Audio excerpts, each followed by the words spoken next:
ஏதாவது வேணும்னு அப்பாவை கூப்பிடுறா. சரிப்பா.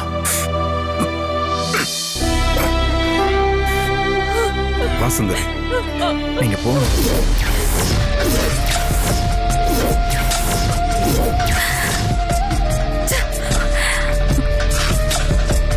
Take care. பாத்துக்கோங்க. அபய்கிட்ட இதை பத்தி எதுவும் சொல்லிக்க வேண்டாம். தெரிஞ்சா தேவையில்லாம ஃபீல் பண்ணுவா. ஏய், டேக் கேர்.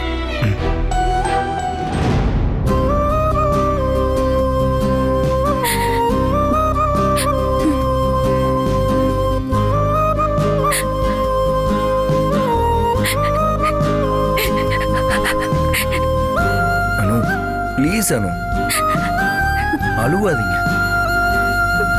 எனக்கு ரொம்ப கஷ்டமா இருக்கு.